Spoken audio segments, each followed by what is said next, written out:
सानह गुल प्लाजा के जहां कई और जिम्मेदार हैं, वहीं एक जिम्मेदार सिंध बिल्डिंग कंट्रोल अथॉरिटी भी है। बल्कि अगर ये कहा जाए तो गलत ना होगा कि आरजे मॉल हो या millennium mall, Arshi shopping centre हो या ली मार्केट या कोऑपरेटिव मार्केट समेत शहर की किसी भी इमारत में लगने वाली आग और उससे होने वाली तबाही का जिम्मेदार एसबीसीए है। यह शहर आज कंक्रीट का जंगल बन चुका है। रिहायशी जमीनों पर तिजारती मकासद के लिए बुलंदो बाला इमारतें खड़ी की जा चुकी हैं और ऐसा कमर्शलाइजेशन के नाम पर किया जा रहा है। लेकिन क्या आप यकीन करेंगे कि 1979 में इस हवाले से जारी होने वाले ऑर्डिनेंस में कमर्शलाइजेशन का कोई जिक्र भी नहीं था। 46 सालों में गैर कानूनी तामीरात ने इस शहर का हुलिया बिगाड़ दिया है। आज भी एसबीसीए के पास शहर के मास्टर प्लान के बरखिलाफ किसी भी रिहायशी जमीन को तिजारती मकासद के लिए इस्तेमाल करने की इजाज़त देने का कोई इख्तियार नहीं है।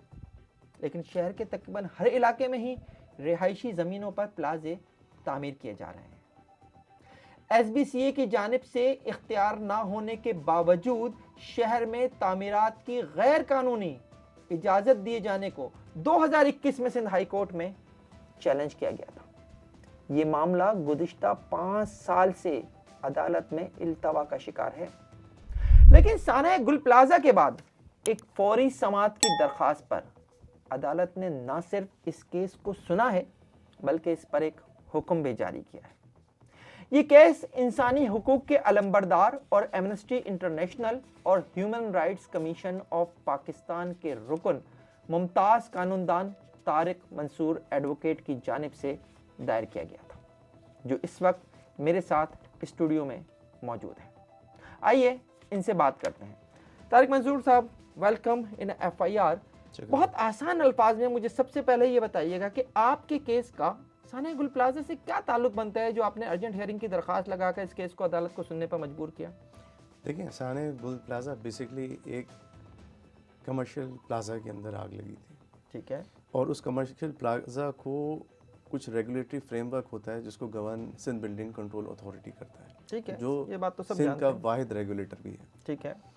क़िस्सा मुख्तसर 2021 के अंदर हमने एक केस फाइल किया था सिंध हाई कोर्ट में in the larger public interest, जिसके अंदर हमने कुछ प्रेयर्स मांगी थी और उसमें हमने ये कहा था कि सिंध बिल्डिंग कंट्रोल ऑर्डिनेंस 1979 जो प्रोमलगेट हुआ था वो बेसिकली उसके अंदर building planning, construction, control, demolition और डिस्पोजल के लिए बना गया था, जो उसके प्रेम्बल में मेंशन भी था। आम आदमी के लिए आप मुझे बताइए आसान अल्फाज में प्लीज़, क्योंकि मैं ये चाहता हूँ कि वो शख्स जो कहीं पर भी खड़े होकर जो है वो अपना कोई कारोबार कर रहा है, ठेले पर कोई रिक्शे वाला है, कोई घर में प्याज काटती हुई खातून हो, उसकी समझ में आपकी बात आए, क्योंकि ये पूरा शहर ही नहीं बल्कि पूरा मुल्क जो है इस वक्त सानह गुल प्लाजा की वजह से गमज़दा है और लोग जानना चाहते हैं इसमें किसकी कोताही है। देखिए, सिंध बिल्डिंग कंट्रोल ऑर्डिनेंस 1979 को अगर आप देखें तो ये जो डॉक्यूमेंट है, ये डॉक्यूमेंट बेसिकली पूरे कराची का इंफ्रास्ट्रक्चर, बिल्डिंग्स, टाउन प्लानिंग्स और रिलेटेड तमाम अलाइड चीज़ों से जुड़ा हुआ है। इसमें सिविक एमिनिटीज़ भी आ जाती हैं। ठीक है। इसमें ट्रैफिक से रिलेटेड इश्यूज़ भी आ जाते हैं, पार्किंग से रिलेटेड इश्यूज़ भी आ जाते हैं जो कमर्शियल प्लाजाज में है। इसमें fire hazard, fire resistive structural requirement आ जाती है।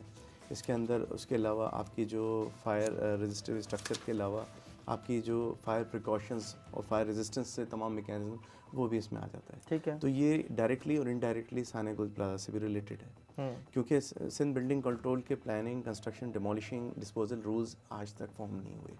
क्या कह रहे हैं आप यार? मैं ये कह रहा हूँ कि 1979 से लेकर आज तक सिंध बिल्डिंग कंट्रोल ऑर्डिनेंस के building planning, construction, control, demolition and disposal rules frame नहीं हुए सेक्शन 21 के तहत। जो रूल 2013 में जो चीज़ डाली गई थी सेक्शन 21 में, वो बेसिकली इन्फोर्समेंट रूल्स थे, वो building planning, control, demolition, disposal rules नहीं थे। नहीं, नेमतुल्लाह खान साहब के दौर में बिल्कुल जो town planning and building regulation act आया था, रेगुलेशंस एक्ट ही था, रेगुलेशंस आए थे, रेगुलेशंस आए थे, बिल्कुल।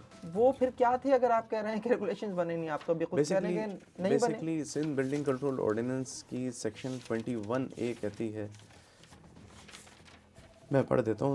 कोई भी चीज़ जो रेगुलेशंस बनेगी वो ऑर्डिनेंस के मुताबिक बनेगी और रूल्स के मुताबिक बनेगी, उससे मावरा नहीं होगी। यानी नेमतुल्लाह खान साहब के दौर में जो भी रेगुलेशंस बनी वो उस रूल से, उस ऑर्डिनेंस के बरखिलाफ थी, क्योंकि रूल्स मौजूद नहीं थे। रूल्स मौजूद नहीं थे। 2002 में कोई रूल्स मौजूद नहीं थे। उस ज़माने में ये Karachi building and town planning regulations Nematullah Khan साहब के दौर में आए। ठीक है। इस रेगुलेशंस में रूल्स ना होने के बावजूद रेगुलेशंस आ गए।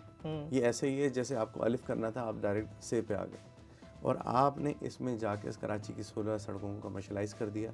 हालांकि इस ऑर्डिनेंस के अंदर कमर्शलाइजेशन का कोई प्रोविज़न पेरेंट एक्ट में मौजूद ही नहीं है। मैं फिर आपकी बात अपने लोगों को समझाने के लिए, जो मुझे देख रहे हैं, उनके लिए दोहराना चाहूँगा कि जो 1979 का ऑर्डिनेंस है उसमें कमर्शलाइजेशन का कोई तस्वुर नहीं है, लेकिन 2002 में कवायद बनाने से पहले रेगुलेशंस बना दी गई और उनके जरिए शहर की कितनी सड़कों को कमर्शलाइज कर दी, कमर्शलाइज कर दी। उसमें एमएजन रोड भी शामिल थी। हाँ, कमर्शलाइजेशन की 16 सड़कें थी और वहाँ से असल जो जिसको बोलते हैं ना रूट कॉज है, जो कराची की कहेंगे तबाही का आगाज़ हुआ, ये नुक्ता आगाज़ था। ये रेगुलेशंस नोटिफाई कर दिए गए ये सोचे समझे बगैर कि इस एक्ट के अंदर क्या चीज़, क्या लेजिस्लेचर की कंटेंट थी और क्या चीज़ें जो मुतय्यन की गई थी। ये जो चीज़ जब आई तो उसके बाद बहुत सारी चीज़ें शामिल की गई। हमने 2021 में जब ये केस लेके गए तो हमने कोर्ट के सामने प्रेयर रखी कि हमने उसके अंदर जिनको फ़रीक बनाया उसमें चीफ सेक्रेटरी सिंध थे, जो उसके अलावा प्रोविंशियल सेक्रेटरी लोकल गवर्नमेंट थे, DG Sindh building control authority, senior director master plan, DG KDA, commissioner Karachi जो इस वक्त इंक्वायरी कमेटी की सरबराह हैं। और आप मज़े की बात देखिए कि 2021 में ये केस दायर हुआ और 6 सालों में किसी ने भी कमेंट्स दाखिल करने की जहमत नहीं की। यानी 6 सालों में ना चीफ सेक्रेटरी ने, ना सेक्रेटरी लोकल गवर्नमेंट ने, ना जनाब कमिश्नर कराची ने, किसी ने आपके केस के ऊपर अपना जवाब दाखिल नहीं किया। नहीं। क्यों नहीं किया? सिर्फ एक स्टेटमेंट आई सिंध बिल्डिंग कंट्रोल सेक्रेटरी की तरफ से, लोकल गवर्नमेंट की तरफ से, कि जी हमने ये जो 2013 में कुछ चीज़ फ्रेम की थी और वो जो 12 नुकात हैं उसको रूल समझा जाए जी। अच्छा, ठीक है। उस पर हमने कोर्ट से ये दरख्वास्त की कि फौरी तौर पे सिंध बिल्डिंग के कंस्ट्रक्शन, प्लानिंग, कंट्रोल और डिमोलिशन डिस्पोजल रूल्स बनाए जाएँ जो 46 साल से मौजूद नहीं है सेक्शन 121 के तहत, और उसको 60 दिन के अंदर नाफिज किया जाए ताकि शहर का जो इंफ्रास्ट्रक्चर जो है उसको सही किया जा सके। उसके अलावा हमने ये बताया कि सुप्रीम कोर्ट ने, एपेक्स कोर्ट ने कमर्शलाइजेशन पर बैन किया हुआ है PLD 2020 SCMR 111 जजमेंट पहुंचा Nematullah Khan versus federation of Pakistan में 2019 में, और उसके बाद 2022 PLD सुप्रीम कोर्ट 439 में उसको लार्जर बेंच ने एग्जीक्यूट किया कुरंगी शादी हॉल के केस में। वो इसलिए कहा था, उन्होंने ये कहा था कि unlawful change of land use और कमर्शलाइजेशन में बैन किया गया ताकि रेजिडेंशियल नेबरहुड पूरे कराची में जो है उसकी बग़ैर टाउन प्लानिंग, डिस्ट्रिक्ट की एमिनिटीज़, सिविल इंफ्रास्ट्रक्चर को देखे बगैर कोई भी चीज़ 7B और 7D के अगेंस्ट ना हो। और उसके अलावा हमने ये मांगा कि तमाम कवानीन जो SBCA के हैं और रेगुलेशंस को आर्टिकल 227(1) ऑफ द कॉन्स्टिट्यूशन के तहत Islamic injunction of Holi Quran और सुन्नह के तहत डाला जाए, मतलब नेबरहुड्स के जो राइट्स हैं वो भी इसमें मैं इसके ऊपर आऊँगा, ये बहुत इंपॉर्टेंट बात है। ठीक है, मैं आपसे ये जानना चाहूँगा इस स्टेज पर कि क्या SBCA के पास किसी भी इमारत का नक्शा मंजूर करने या वो इमारत खिलाफ नक्शा अगर तामीर हो गई है तो उसे गिराने का कोई इख्तियार नहीं है? देखिए, SBCA इस वक्त जो है इस रेगुलेशंस, ये लॉ है, इस लॉ के अंदर हमने 18.4 जो कमर्शलाइजेशन की प्रोविजन है वो भी चैलेंज की इस केस में। ठीक है। हमने बताया कि इस एक्ट के अंदर तो कहीं मौजूद नहीं है कि आप कमर्शलाइजेशन का रेगुलेशन बना सकते हैं, तो फिर कैसे आपने 18.4 में पूरे कराची की कमर्शलाइजेशन का स्ट्रक्चर आपने इसमें डिफ़ाइन कर दिया। ये हेयरिंग्स होती नहीं, अदालत ने इस पर जस्टिस अलाउद्दीन पंवर साहब ने सीरियस नोटिस लिया था 2024 में। लकीली जब साने गुल प्लाजा का इंसिडेंट हुआ ये केस हमारा फिक्स ही नहीं होता था। अब सरप्राइजिंगली आपको अंदाज़ा है कि जो रिस्पोंडेंट्स मैंने आपको नाम बताए, जिसमें खुद कमिश्नर कराची भी मौजूद हैं, जो इंक्वायरी कमेटी के सरबराह भी हैं, जी बिल्कुल, बहुत सी चीज़ें DG SBC से रिलेटेड हैं। और मज़े की बात यह है कि इस वक्त भी जो DG SBC हैं वो ना इंजीनियर हैं ना आर्किटेक्ट हैं, जो PEC एक्ट और पाकिस्तान काउंसिल, इसके ऊपर भी मैं आऊँगा, मेरे ख्याल है इसके ऊपर शायद आपने एक अलग केस भी किया हुआ है, उसके ऊपर भी डिटेल में बात करेंगे। फिर जब इंसिडेंट हुआ तो हमने 22 जनवरी 2026 को अर्जेंसी फाइल की। हमने कोर्ट से इस्तदा की कि साहब ये 6 साल पुराना केस है, इसको फ़ौरन सुना जाए। अदालत ने कहा मार्च में डेट लगी हुई है तारिक साहब। हमने कहा साहब ये शहर जो चल रहा है इसके बिल्डिंग प्लानिंग डिस्पोजल रूल्स ही कंट्रोलिंग के रूल्स ही मौजूद नहीं है, अदालत ने कैसे हो सकता है। मैंने कहा सर 6 साल हो गए, कमेंट्स भी नहीं आए। खुदा के लिए सुन लीजिए, अगर ये सुन लिया जाता तो गुल प्लाजा इंसिडेंट नहीं होता, जिस पे अदालत ने सख्त हैरत का इजहार किया और हम शुक्रगुजार हैं मौजूद अदालत आलिया का। अदालत ने फ़ौरन उस पर हमारी सज़ा मंजूर की। क्यों? उसकी वजह ये है कि 2024 में इस वक्त के chief justice honourable Zafar Ahmed Rajput की करम नवाजी है कि उन्होंने भी इसका सीरियस नोटिस लिया। जब ये केस उनके सामने लगा, उनके सामने जब हमने ये चीज़ रखी थी तो उन्होंने ऑर्डर पास किया कि अगर रिस्पोंडेंट्स ने अपने कमेंट्स नहीं फाइल किए तो ये नेक्स्ट समात पे फौरी तौर पे सुन के डिसाइड कर दिया जाएगा जो मटेरियल ऑन रिकॉर्ड है। लेकिन फिर ये केस लगने नहीं दिया गया। 2024 के बाद ये केस लगता ही नहीं था और डिस्चार्ज होता रहा, बोर्ड से ही होता रहा। अब आपको अंदाज़ा है कि कितने ताकत जी, उसके ऊपर जो है बात करते हुए फिर यही होता है कि पर जलते हैं, क्योंकि जाहिर है कहीं कहीं मुकद्दस गाय के ऊपर भी उंगलियां उठ जाती हैं। लेकिन मैं आपसे ये जानना चाहूँगा कि आपने जो ये दावा किया जज के सामने कि अगर ये केस पहले सुन के डिसाइड कर दिया जाता तो साना गुल प्लाजा ना होता, किस बुनियाद पे कह रहे हैं आप? मैं ये इसलिए कहूँगा कि सुप्रीम कोर्ट ने बैन लगाया था 2019 में।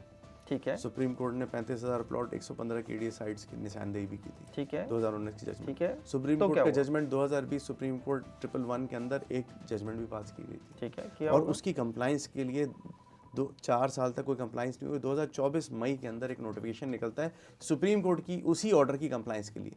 लेकिन कमेटी बनती है DGSBCA मास्टर प्लान आबाद और उसके मेंबर्स के साथ, लेकिन फिर AG को जाती है और फिर वो रिपोर्ट बाहर नहीं आती।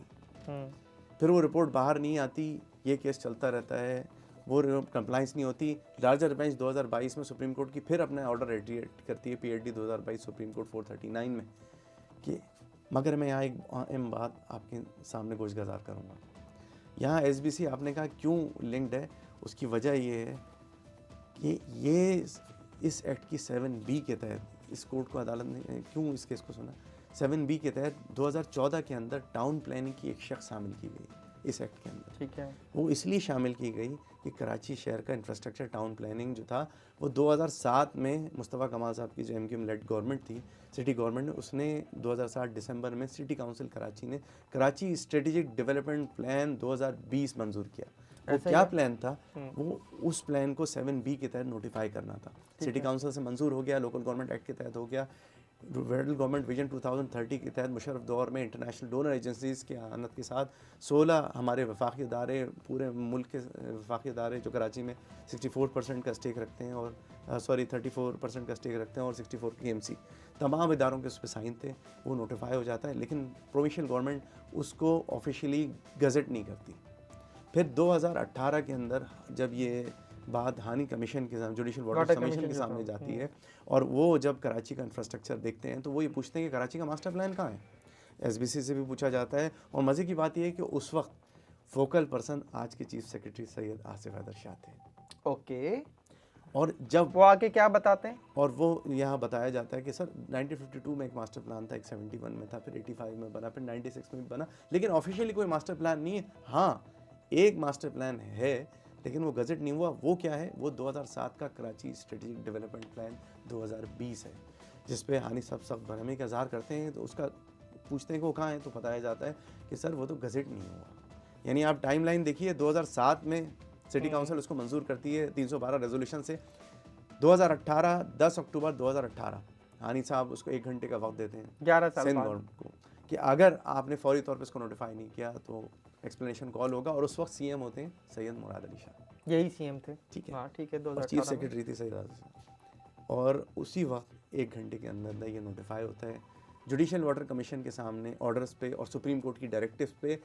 10 अक्टूबर 2018 को कराची स्ट्रेटेजिक डेवलपमेंट प्लान जो 2020 में बना था फेडरल गवर्नमेंट विजन 2030 के तहत, जो कराची को दुनिया के 6 अजीम तरीन डेवलप्ड सिटीज़ में बनाने के लिए जिसके अंदर डिज़ास्टर मैनेजमेंट रीफ प्लान था, अगर वो इम्प्लीमेंट हो जाता तो आज साने गुल प्लाजा नहीं होता। इसकी क्लॉज में लिखा हुआ पेज 27। 2018 में जब आप ये जिस प्लान की बात कर रहे हैं, जिसे आप मास्टर प्लान कह लीजिए, जो भी जी, कह लीजिए, जी। जब ये गजट हो गया अमीर हानी मुस्लिम के कहने पर, इन्हीं वजीर आला साहब ने जब कर दिया था, तो उसके बाद रुकावटें कहाँ से आई? देखिए, मैं आपको सिर्फ एक बात बता देता हूँ, ये नोटिफाई हुआ है under 7B of the Sindh building control ordinance के तहत 1979। जी, ठीक है, इसी ऑर्डिनेंस के तहत। ठीक है। आपने कहा ना कि सिंगुल प्लाजा से, ठीक है, और इसके अंदर तमाम इदारे federal provincial local government are bound है कि वो इस पर इम्प्लीमेंट करें लेटर एंड स्प्रेड। मैं क्या है इसकी लेटरिंग स्पिरिट? इसके अंदर डिज़ास्टर मैनेजमेंट रिलीफ प्लान भी है, इसके अंदर सड़कों का इंफ्रास्ट्रक्चर है, इसके अंदर बसों का इंफ्रास्ट्रक्चर है, इसके अंदर आपके पास मीडिया सिटी कहाँ बनेगी, फाइनेंशियल डिस्ट्रिक्ट्स कैसे बनेंगे, आपके पास बिजनेस हब्स कैसे बनेगा, छोड़ दें, पोर्टल, मुझे सब किसी चीज़ से अभी इस मौजूद वक्त है। वो नहीं है। मुझे सिर्फ ये बताइए, आप जब कह रहे हैं कि इसमें डिजास्टर मैनेजमेंट का भी एक वो था, बिल्कुल।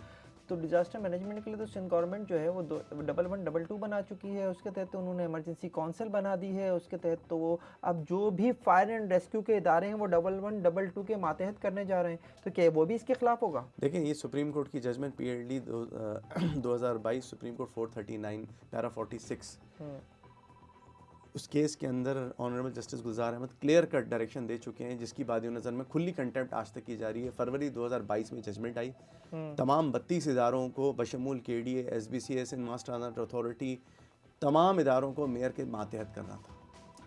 आप आज क्या कह रहे तक हैं यार? आप नहीं करें। कौन सी दुनिया की बातें कर रहे हैं? 2022 में गुलजार साहब का कोई जजमेंट है बिल्कुल, जिसके तहत जो है इन्होंने ये करना था? बिल्कुल। PLD 2022 supreme court 439 para 46।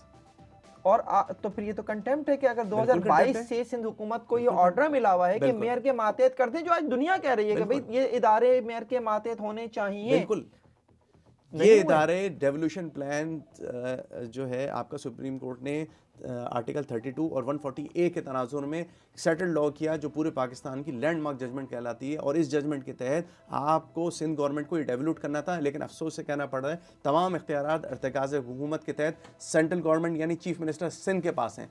Solid waste authority जो है डेवलूट नहीं हुआ, मास ट्रांजिट अथॉरिटी डेवलट नहीं हुआ, KDA डेवलट नहीं हुआ, SBCA डेवलट नहीं हुआ, कुछ भी नहीं हुआ और मुर्तकज़ कर दी। बिल्कुल। KBCA को SBCA बना दिया। बिल्कुल। आज फायर की और रेस्क्यू की सर्विस को आप सेंट्रलाइज कर दिया आपने। करने जा रहे हैं 1122 जो सिंध इमरजेंसी सर्विसेज होगा। तो ये सुप्रीम कोर्ट के हुक्म की खिलाफवर्जी, बिल्कुल खिलाफवर्जी। मैं आपको यहाँ तक तो बता दूं क्या क्यों नहीं इस पे कि एक्शन लेती? आप इससे अंदाज़ा लगा लें कि अगर ये मेयर के मातहत होता और सुप्रीम कोर्ट की जजमेंट जो 7B के तहत इस SBCO के तहत हुआ था, तो आज फायर ब्रिगेड पानी से आग नहीं बुझा रहा होता, ड्राई वेट पाउडर से आग बुझा रहा होता। जो इंपोर्ट कितना किया गया, आप एक साल का रिकॉर्ड निकाल के देख लें। Dry wet powder ABC class fire extinguish के लिए होती है, पानी जो होता है वुड के लिए होता है। यहाँ मिक्स फायर थी, आपके पास ड्राई वुड केमिकल पाउडर भी नहीं था।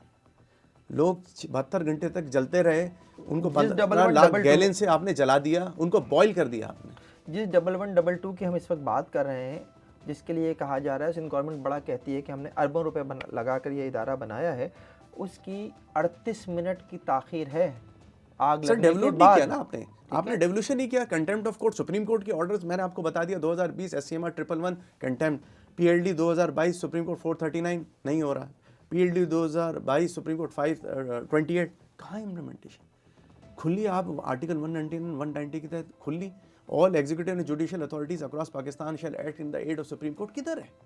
तो क्या हो रहा है? ये मुल्क किधर है कैसे चल रहा है? ये मुल्क आपके पास कैसे चल रहा है? 46 साल अदालतों की बाद नहीं सुनी जा ये रही। जजमेंट 46 साल बाद ऑनरेबल जस्टिस अनारुल करीम मेमन और अब्दुल करीम लाखो साहब ये जजमेंट देते हैं और चीफ सेक्रेटरी सिंध को बुला लेते हैं कि बताइए, इसके पैरा 36 में लिखा हुआ है, मैं आपकी इजाज़त से पढ़ दूं, इसमें पढ़ देते हैं। हमारे नाज़रीन के लिए जरा बताइए, समझाइए। अदालत कहती है, मैं सिर्फ पढ़ दूं, neither the advocate general nor the SBCA law officer able to justify SBCA authority to regulate construction in absence of this rule and nor any plausible explanation been offered here for non framing of rules as no such rules have been. अदालत ये कहती है ना advocate general Sindh, ना SBCA, ना उसके law officer ये साबित कर सके कि SBCA बग़ैर किसी building planning control and disposal rules के ये किस तरह बिल्डिंग अप्रूव करते थे कराची के अंदर, ना ये एक्सप्लेनेशन दे सके, ना कोई बात रिकॉर्ड पे। दूसरा, फिर अदालत कहती है कि इफ़ अगर यही पोजीशन रही और बिल्डिंग जो है SBCA ड्यूरिंग दिस पीरियड करती रही, यानी 40 साल से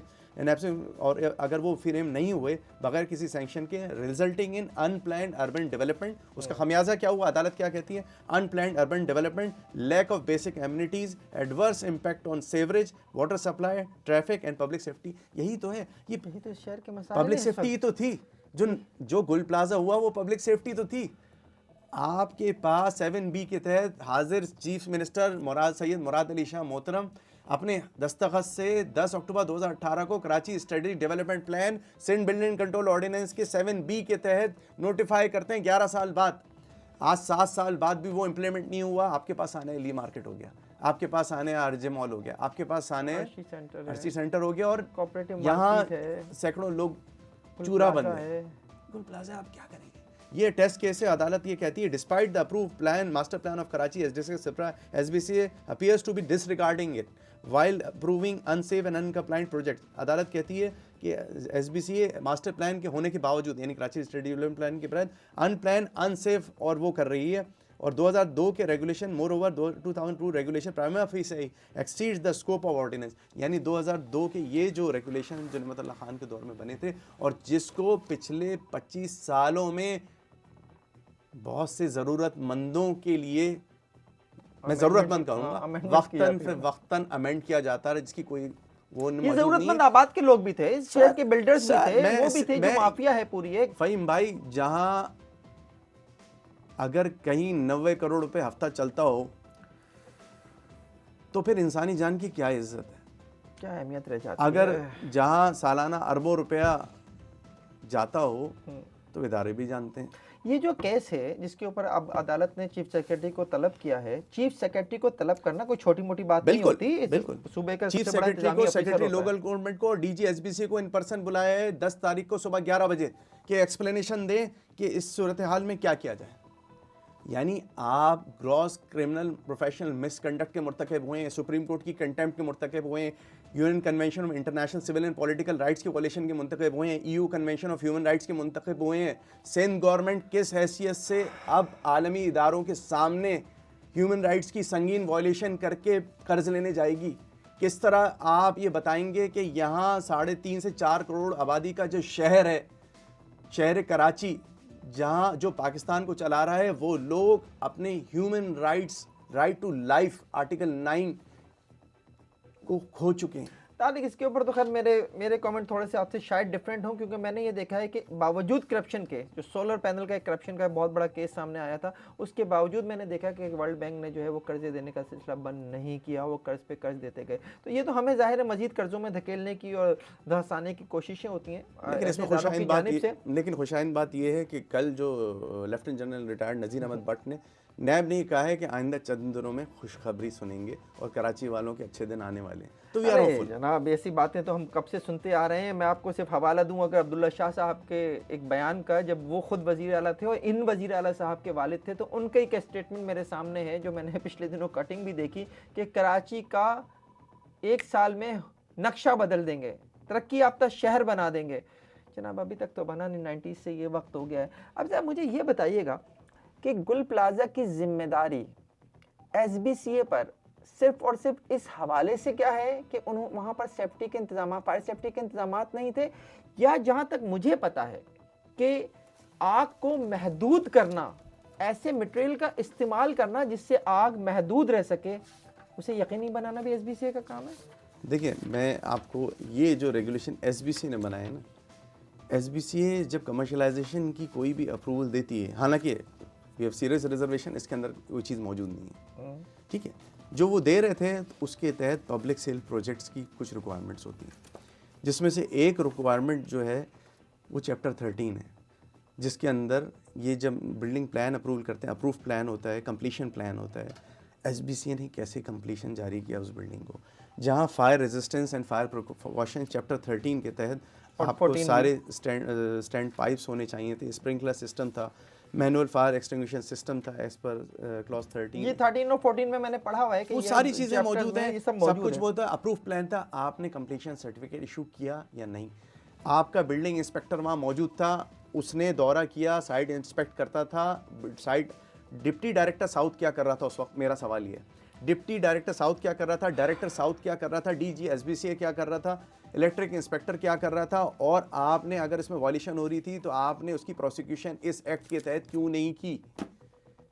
किसने डीजी एसबीसी को रोका था? और मज़े की बात ये, आप ये जान लीजिए कि किसी ने डीजी एसबीसी का नाम नहीं लिया। जाहिर बात है, कमाने वाली मुर्गी को कौन हलाल करना चाहता है? लेकिन नेमतुल्लाह खान साहब के दौर में इसी बिल्डिंग को लेकर एक एफआईआर ज़रूर हुई थी डीजी एसबीसीए के खिलाफ, और वो बाकायदा एंटी करप्शन में वो केस भी चला, लेकिन बाद में 2010 में इसी सिंध गवर्नमेंट ने वो केस वापस भी ले लिया था। प्रोसिक्यूशन आपको मालूम है, मैंने आपसे क्या अर्ज किया कि जहां 90 करोड़ से ऊपर हफ्ता चल रहा हो, जहां बहुत सारी डिग्रियां भी चेक करने की ज़रूरत है, आप हैरान होंगे कि इसकी जो जब ये केस हमने फाइल किया तो हमने उसमें जब ये चीज़ें लेके गए तो बहुत सारे लोगों ने प्रेशर भी डाला हम पर। मुझे कहा गया कि ये केस वापस लें आप, इससे बहुत चीज़ें सामने आ सकती हैं, लेकिन मैंने वापस नहीं लिया। लेकिन आज इस गुल प्लाजा के बाद ऑनरेबल अदालत ने जिस तरह इसको एक्शन लिया है इस पर और सीरियस नोट पे लिया है, ये 46 साल तो एक तरफ हैं, पिछले 15 साल इंक्वायरी कमीशन के ज़रिए अगर फेडरल इंक्वायरी कमीशन एक्ट बन जाए सेक्शन 3 के तहत, तो सबसे पहले डीजी एसबीसीए इसमें जिम्मेदार है, डिप्टी डायरेक्टर साउथ एसबीसीए जिम्मेदार है, डिप्टी डायरेक्टर साउथ जिम्मेदार है, इंस्पेक्टर बिल्डिंग इंस्पेक्टर एसबीसीए जिम्मेदार है। अगर वहाँ कोई इंफ्रास्ट्रक्चर नहीं था और वहाँ कंजेशन था शॉप्स का और वहाँ इलीगल कंस्ट्रक्शन हुई थी, तो आपने प्रोसिक्यूशन को किसने रोका था? आपको फारूक सत्तार ने रोका था, आपको नेमतुल्ला खान ने रोका था, आपको अब्दुल सत्तार अगवानी ने रोका था, आपको मुराद अली शाह ने किसने रोका था? आपको नासिर हुसैन शाह साहब ने रोका था, तो भी बता दीजिए। लेकिन कोई ये नहीं बता रहा कि जो बिल्डिंग खड़ी थी उसके बिल्डिंग बाय लॉज की वायलेशन का जो जिम्मेदार इदारा है वो इंक्वायरी रिपोर्ट में मौजूद ही नहीं है, ना मुर्द इल्जाम है। ऐसे ही ऐसे ही। तो फिर आप क्या कहेंगे? नैब को इस बात को देखना चाहिए। हम नैब को असिस्ट करने तैयार हैं। मैं आपके फोरम पे बोल रहा हूँ, मेरे पास डीजी एसबीसी के अपॉइंटमेंट्स की तमाम चीज़ें मौजूद हैं। 4 डीजी एसबीसी है जो इंजीनियर्स भी नहीं है और आर्किटेक्ट्स। आपने उसे भी चैलेंज किया, उसे चैलेंज किया और आज भी एक केस लगा और अदालत ने 10 तारीख को उसको 12 तारीख को अर्जेंसी की समाअत के साथ मंजूर कर लिया। हमने बताया इस शहर का डीजी एसबीसी जो बिल्डिंग प्लानिंग अप्रूव कर रहा है, आपका तमाम नक्शे अप्रूव कर रहा है, वो ना इंजीनियर है पाकिस्तान काउंसिल ऑफ आर्किटेक्ट्स के तहत, ना वो Pakistan council of engineering council के तहत वो इंजीनियर है जिसकी सजा मौजूद है कि कोई पर्सन ऐसे काम नहीं कर सकता। क्या मतलब, क्या कहना चाह रहे हैं कि आप डीजी एसबीसीए को इंजीनियर होना चाहिए? इंजीनियर और आर्किटेक्ट होना मस्ट है एज पर फेडरल लॉ के तहत, और ये फेडरल सब्जेक्ट है। लेकिन आपकी सिंध में मानने से इनकार कर रहे हैं। एक नोटिफिकेशन के जरिए आप कहते हैं कि ये कैडर पोस्ट है, हम नहीं मानते। अब उसके ऊपर फाइनल जो हियरिंग है 12 तारीख को आज हमने अदालत में लगाया कि सर गोल प्लाजा का एक एलिमेंट ये भी है, जब आप तो सुनार का काम नहीं है सर, जब आप सुनार का काम लोहार से लेंगे, सॉरी, और आप मोची का दर्जी का काम मोची से करवाएंगे, तो फिर ये तो होगा। 4 डीजी एसबीसीए जो हैं वो इंजीनियर नहीं थे सर। इसमें रशीद सोलंकी साहब, he was not an engineer nor architect, ना वो टाउन प्लानर थे, ना अर्बन प्लानर थे।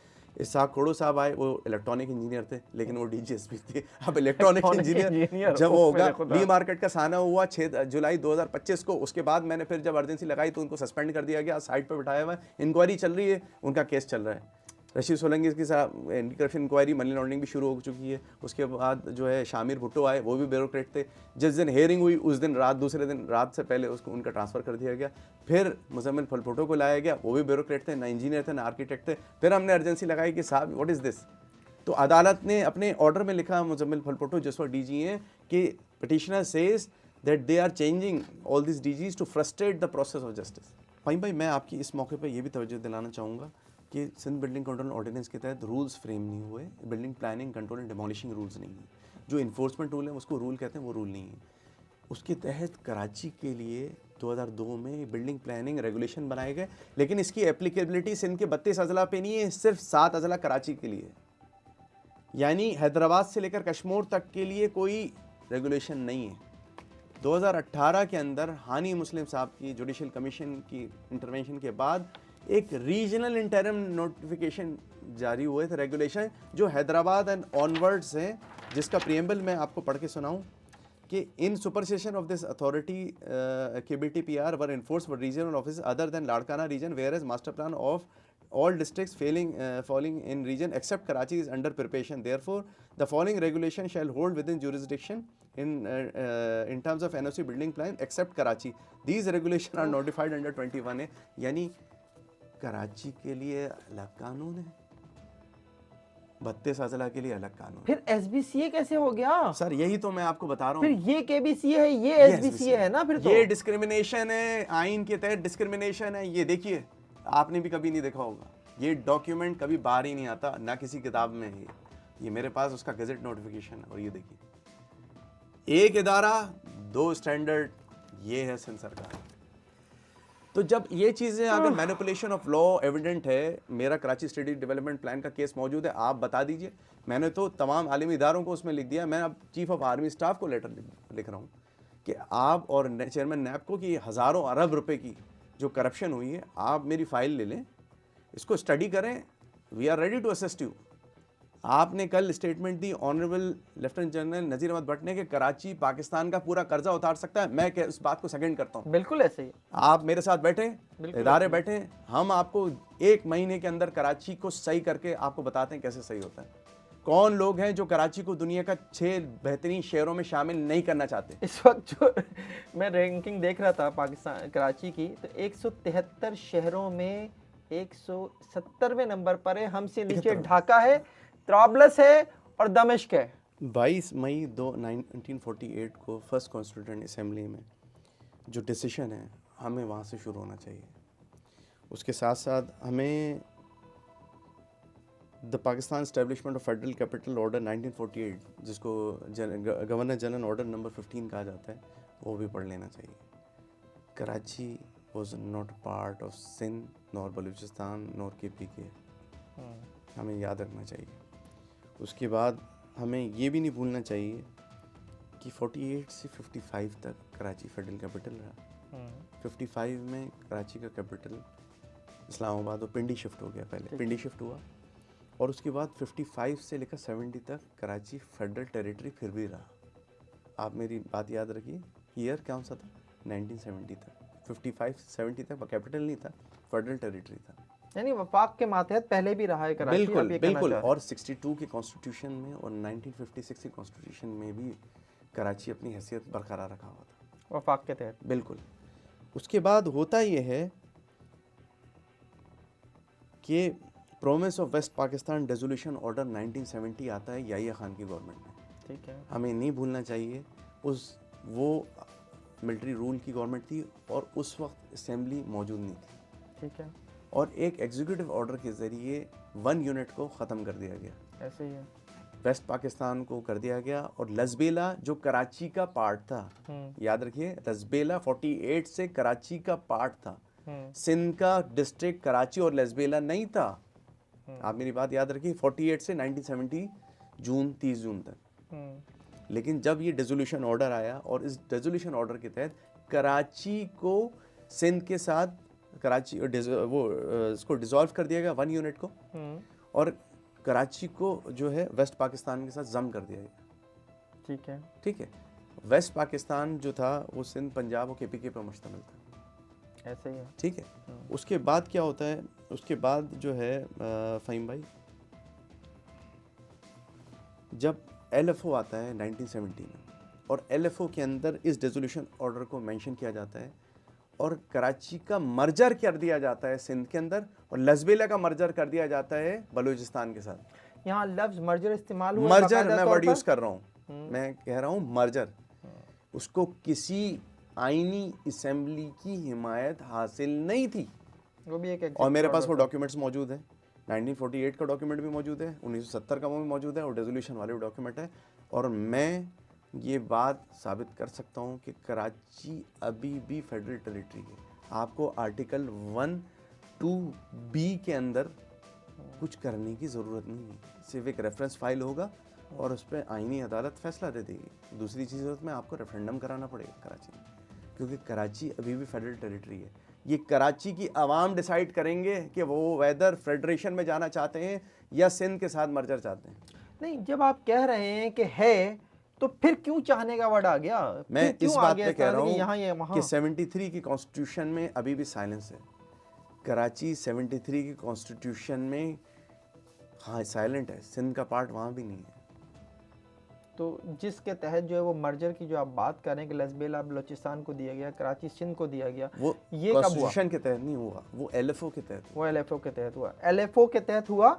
71 का जो कॉन्स्टिट्यूशन रेजोल्यूशन ऑर्डर था, हाँ, वो 70 का था, और LFO उसके बाद आया इलेक्शंस के लिए। ठीक है। LFO इसके लिए नहीं आया कि प्रोविंसेस को डिस्ट्रीब्यूशन हो जाए। ठीक है। ठीक है। ज़रा आप LFO को पढ़िएगा तो कराची अभी भी फेडरल टेरिटरी है और 73 का आइन खामोश है। उसमें कहीं नहीं लिखा कि उसमें सिंध, पंजाब, बलूचिस्तान है, कराची का कोई जिक्र नहीं है। ना मर्जर का जिक्र है, ना कराची के एक्सक्लूजन का जिक्र है। ना सिंध के साथ इनकॉर्पोरेशन का जिक्र है। यानी वो लोग जो आज शहर में ये नारे लगा रहे हैं, ये बैनर्स लगा रहे हैं, ये चौकिंग कर रहे हैं कि कराची को वफाक के हवाले कर दो, कराची ऑलरेडी वफाक के हवाले है। मैं राना सनाउल्लाह की कल की एक मीडिया टॉक को हवाला दे रहा था, उन्होंने कहा कि आइन के अंदर अमेंडमेंट की ज़रूरत है। ज़ाहिर बात है वो 1(2)B की हवाला कर रहे हैं, आर्टिकल 1(2)B के अंदर जाके टेरिटरी के साथ, Islamabad capital territory and territory, लेकिन एंड के बाद जगह खाली है। समझने वाले समझ जाएंगे वो क्यों खाली है। लेकिन फ़हीम भाई बहुत सारी चीज़ मैं इस पे बात कर सकता हूँ, and we have got substantial proof. नहीं, आपने जो पॉइंट्स के साथ बात की है, और ये एक ऐसा टॉपिक है कि जिसके ऊपर एक अलग प्रोग्राम होना चाहिए। आज हमने बात की है सानह गुल प्लाजा में एसबीए की जिम्मेदारी और अदालत में जो केस है उसका क्या ताल्लुक है सानह गुल प्लाजा से, इस पर हमने तफसील से बात की। आपकी अगली जो के अब मैं इसकी एक बात क्या लगी हुई है? कराची स्टेडियम डेवलपमेंट प्लान के अंदर भी कराची स्टेडियम डेवलपमेंट प्लान उथल लसबेला तक एक्सपेंड होगा, ये भी बता दूं मैं, उसमें ये लिखा हुआ है। ये बात क्या बात कर रहे हैं यार? ये मैं बात इसलिए कर रहा हूँ कि डॉट्स को कनेक्ट करें तो समझ आ जाएगा फेडरल गवर्नमेंट विजन 2030 के तहत ये प्लान क्यों बना था इंटरनेशनल एड के साथ, और उसके अंदर एक्सपेंशन प्लान 2030 तक था, उथल लसबेला तक इसको क्यों ले जाना था, क्योंकि लसबेला कराची का पार्ट है। डिस्ट्रिक्ट्स की जो डिस्ट्रीब्यूशन हुई थी उसमें Karachi is not a part of Sindh nor a district. आपकी बात तो मुझे हंसी इसलिए आ रही है कि अभी तो सिंध को, कराची को सिंध का हिस्सा बनाने के ऊपर ही मसाइल हैं कि जनाब कराची सिंध का हिस्सा था नहीं था, और इसके ऊपर दो मुख्तलिफ किस्म की थॉट्स हैं। आप तो लसबेला को कराची में शामिल करने की बात कर रहे हैं, लसबेला वाले नाराज हो जाएंगे। नहीं, कराची स्टेडियम प्लान में लिखा हुआ है और साइन किया चीफ मिनिस्टर सिंध ने, मैंने नहीं कहा। डॉक्यूमेंट है बाकायदा, बिल्कुल गजट नोटिफिकेशन है 10 अक्टूबर 2018 का। Karachi stadium development plan with the approval of the competent authority chief minister Singh hereby notified it under 7B of Sindh Building Control Ordinance। उसमें क्या लिखा हुआ है कि कराची लसबेला तक है? सर 245 पेज उस ये प्लान एक्सपेंड होगा अब तक उथल लसबेला तक। उथल और लसबेला तक जो प्लान एक्सपेंड होगा ना, पार्ट जो जोग्राफियाई हैसियत है, जोग्राफियाई हैसियत तो आज ही मौजूद है ना आईनी तौर पे। 56 के आइन में भी थी, 62 के आइन में भी है, और 73 के आइन भी खामोश है। रेजोल्यूशन ऑर्डर 1 यूनिट में है, और कराची जो है मर्ज हुआ है, पार्ट नहीं है। मैं आपको फिर बोल रहा हूँ, और वो LFO के तहत हुआ, आईनी असेंबली के तहत नहीं हुआ, कॉन्स्टिट्यूशनल अमेंडमेंट के तहत नहीं हुआ। ये मैं आपको कैटेगोरिकली कह रहा हूँ, और अभी भी आइन 1(2)B साइलेंट है। इस्लामाबाद कैपिटल टेरिटरी के बाद एंड डैश तो जानने वाले समझ सकते हैं, अगर डॉट से डॉट्स मिलाई जाए वही आपकी वाली बात, तो चीज़ें जो है बहुत हद तक क्लियर हो जाएंगी। अब मैं आपसे आखिरी सवाल ये है कि जो अब डेट लगी हुई है अगली, वो कब है, और आपको उस डेट पे क्या उम्मीद है? देखिए 6 साल का रवैया आपके सामने है। देखिए मैं 3 cases related, Karachi stadium development plan का मेरा केस जो है उसकी 17 तारीख डेट है। इसकी केस जो ये सिंध बिल्डिंग कंट्रोल रूल्स नहीं है, इसके जो है 10 तारीख को सुबह 11 बजे चीफ सेक्रेटरी को बुलाया गया, सेक्रेटरी लोकल और DGSBC को, ताकि अदालत ने एक तरह से उनको एक शो कॉज दे दिया है कि आप बताइए तो हम क्या करें। यानी पीछे 46 साल वो, और अगर टाउन प्लानिंग से लिया जाए 2014 में आपने अमेंडमेंट टाउन प्लानिंग के लिए, तो आप तक आपने उसका बलबा किसके ऊपर गिरेगा आप बता दीजिए, क्योंकि अदालत के सामने तो अदालत ने कह दिया प्राइमा फेसी ये तमाम इलीगल एक्ट्स हुए थे। यानी हम यूँ समझ सकते हैं कि कराची में पिछले 46 सालों में जितनी भी इमारतें बनी हैं कमर्शलाइजेशन के नतीजे में वो बगैर रूल्स की बनी है। नहीं तो मैं उन्हें इस तरह से क्यों कहूँ? क्या मैं उन्हें कह सकता हूँ कि वो गैर कानूनी है? इसीलिए तो चीफ सेक्रेटरी को बुलाया है, इसीलिए तो AG को बुलाया है, क्योंकि 2020 SCMR 111 की वॉल्यूशन हुई, सुप्रीम कोर्ट की कंटेम्प्ट हुई, 2022 SCMR 528 की कंटेम्प्ट हुई, क्योंकि इस लेजिस्लेटिव डॉक्यूमेंट जो इंटेंट ऑफ लेजिस्लेचर थी उसकी कंटेम्प्ट हुई, और ये कंटेम्प्ट एक सीरियस कंटेम्प्ट है। लिहाजा अदालत बादियों नज़र में मौका देना चाहती है सूबे के आला तरीन अफसर chief secretary honourable chief secretary Sindh को, DGSBC को, और सेक्रेटरी लोकल गवर्नमेंट के, जो सेंट्रलाइजेशन की तरफ जाते हैं, डेवल्यूशन की तरफ नहीं जाते।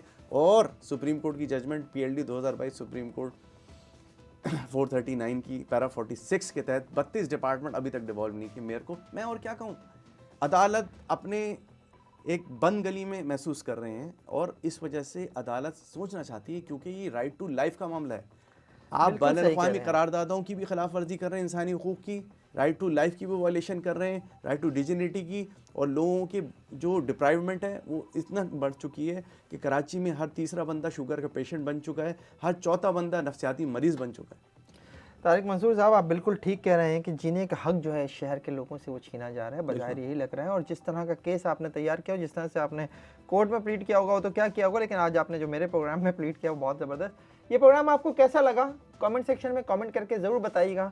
तारिक मंसूर की बातें मुझे तो बिल्कुल एक नई दुनिया की बातें लग रही हैं, जिनका शायद हकीकत से कोई ताल्लुक़ मुझे नहीं लगता और शायद आपको भी ना लग रहा हो। लेकिन हमें देखना होगा कि 10 तारीख को, 10 फरवरी को सिंध हाई कोर्ट इस पर क्या ऑर्डर करती है। शायद कराची की किस्मत बदलने का कोई ऑर्डर आ जाए। कमेंट सेक्शन में कमेंट करके ज़रूर बताइएगा। देखते रहिए FIR।